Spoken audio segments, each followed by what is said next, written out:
Tidak, aku tidak pernah merasa melakukannya, Pak. Omong kosong. Lalu bayi siapa ini kalau kamu tidak pernah berzina, Kelvin? Amarah Agra, papa si pemuda atas hadiah kejutan di pagi ini. Kelvin, pemuda itu diam mematung. Pikirannya kosong. Ini bagi mimpi buruk untuknya. Dia juga tidak tahu bayi siapa itu. Pagi-pagi sekali, seisi rumah terganggu oleh tangisan bayi. Padahal tidak ada bayi di rumah tersebut. Kelvin adalah anak tunggal. Karena penasaran, mereka menuju sumber tangis tersebut. Mereka terkejut begitu mendapati ada bayi di depan pintu. Bayi mungil terbalut selimut berwarna pink, sepertinya baru dilahirkan beberapa hari atau minggu. Tidak ada informasi lebih jelas, hanya selembar kertas bertuliskan bahwa bayi itu adalah darah daging Kelvin. Papa kecewa denganmu, Vin. Keterlaluan. Bagaimana bisa kamu mencoreng nama baik keluarga kita, hah? Oh, atau jangan-jangan ini bayi wanita murahan yang mendekatimu itu. Kelvin yang semula termenung mendidih darahnya. Dia tidak terima dengan hinaan sang papa pada kekasihnya. Jangan membawa-bawa Giselle, Pak. Dia tidak bersalah. Giselle juga bukan wanita murahan. Hahaha. Bukan wanita murahan, tepatnya mantan, bukan? Apapun itu, kamu mengecewakan, Kelvin. Kalau ini bukan anakmu dari perempuan murahan itu, lalu perempuan mana lagi yang kamu hamili, hah? Kelvin terdiam. Dia sendiri juga bingung. Dia belum pernah lepas kendali. Selama dengan Giselle, hal keterlaluan yang dia lakukan hanyalah sebatas ciuman. Tapi bayi ini, katanya bayi ini darah dagingnya. Siapa wanita yang berani menuduhnya itu? Terserah, sudah terlanjur. Sekarang urus bayi ini. Papa tidak mau ikut campur. Tapi Pak, anak ini bukan anak Kelvin. Pemuda itu masih bersikeras dengan pendiriannya. Benarkah? Kalau bukan, kenapa dia ada di sini? Jadi laki-laki jangan pengecut, Kelvin. Bertanggung jawablah. Atau jangan-jangan sebelumnya kamu sudah mengancam dia. Makanya dia mengirim bayi ini kemari. Benar begitu? Kelvin mengacak rambutnya frustasi. Tangis bayi itu semakin keras, terganggu dengan perdebatan orang dewasa itu. Mama Kelvin yang tidak sanggup berkata apa-apa, meraih bayi tersebut dan menenangkannya. Oke, Kelvin akan buktikan kalau ini hanyalah fitnah, tegasnya kemudian. Baik, apa yang akan kamu lakukan? Kelvin menatap tajam papanya, pria yang perlahan dia benci karena terlalu mengekang kebebasannya. Tes DNA. Tes DNA pun dilakukan. Kelvin termenung. Ia duduk di pinggir ranjang seraya memandangi bayi yang terlelap itu. Pikirannya kacau, masih tidak menerima kenyataan bahwa bayi itu benar-benar darah dagingnya. Tes DNA menyatakan 97% bayi itu mempunyai gen dirinya, nyaris sama persis. Pemuda itu mendesah kasar, meraup wajah tampannya yang nampak kusut. Usianya baru 21, masih kuliah dan baru beberapa semester. Dia akui, akhir-akhir ini hidupnya memang hancur, mengenal dunia malam, dan bahkan berpacaran dengan wanita murahan. Tapi, dia berani bersumpah, dirinya tidak pernah melewati batas. Kelvin masih sadar, hubungan badan di luar nikah hanya akan membuatnya sengsara. Tapi ini apa? Bayi ini justru menunjukkan bukti yang berbeda. Sial, makinya dengan kasar.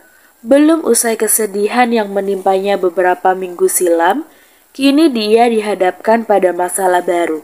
Tak cukup satu sajakah masalah yang menghampirinya? Jangan datang bertubi-tubi begini dong.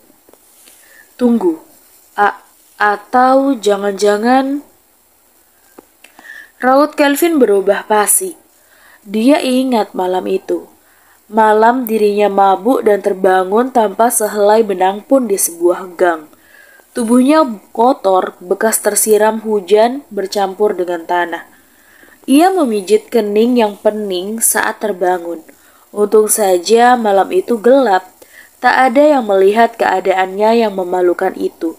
Tak mau berpikir panjang, Kelvin segera membenahi pakaiannya dan berlalu pulang. Kelvin pikir itu hanyalah efek mabuk, sehingga dia melepas pakaiannya tanpa sadar. Kelvin bodoh, makinya memukuli kepalanya. Berarti saat itu aku menodai wanita, dan bodohnya aku gak sadar dan gak tahu siapa dia. Kamu memang bajingan, Kelvin.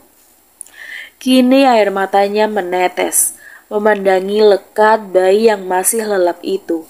Pada dasarnya, Kelvin anak baik. Dia hanya marah pada keadaan dan terbawa arus pergaulan. Maafkan Papa ya sayang. Papa bahkan sempat tidak mau mengakuimu. Papa juga tidak tahu siapa ibumu, isaknya. Dia menciumi seluruh wajah si anak. Papa janji, Papa akan menjagamu, menyayangimu seperti seharusnya.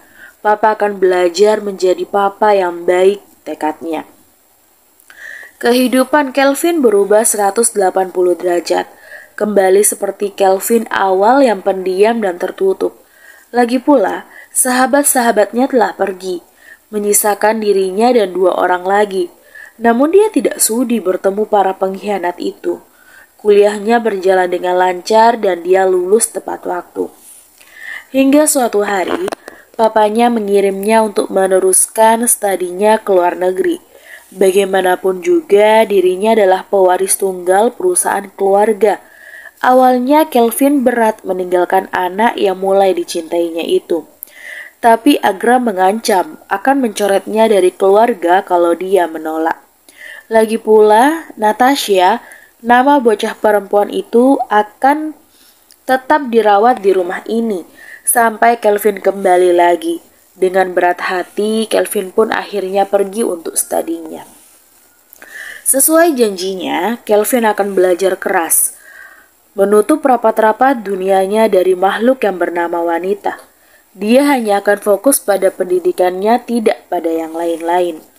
Hari ini Kelvin telah kembali. Ia sendiri, tidak mau dijemput. Papa, lihatlah. Bayi itu sudah tumbuh menjadi gadis kecil yang menggemaskan. Kelvin terkekeh, berjongkok, dan melebarkan tangannya, menangkap gadis kecil yang menghambur ke pelukannya. Apa kabar, Princess? Mendaratkan kecupan di seluruh wajah sang putri. Baik, Papa. Nata rindu Papa. Kelvin terkekeh, menggendong bocah itu masuk kembali ke dalam. Papa nggak akan pergi lagi kan? Tidak sayang, Papa akan di sini terus sama Nata. Yeay, Nata seneng. Pria itu terkekeh, berbaur dengan orang tuanya yang menunggu di ruang tamu. Koper masih di dalam mobil, biarlah diambil nanti saja. Selamat ya sayang, mamanya memeluk erat penuh kebanggaan. Makasih mah, sautnya dengan tersenyum. Papa bangga padamu, Kelvin. Selamanya kamu akan menjadi kebanggaan Papa.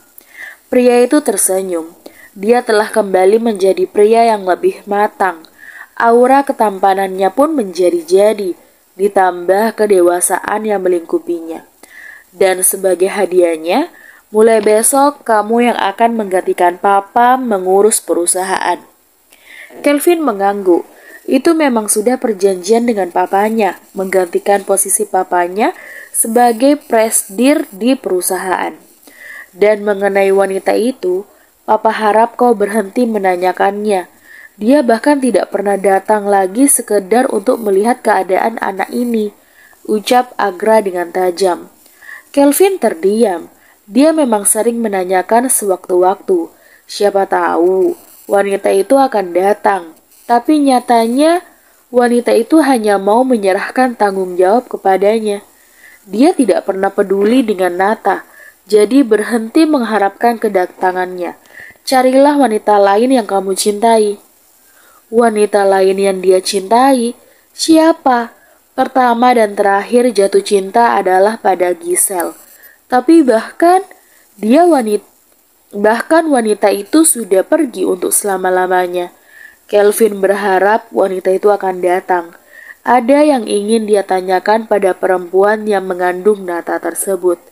Bersambung.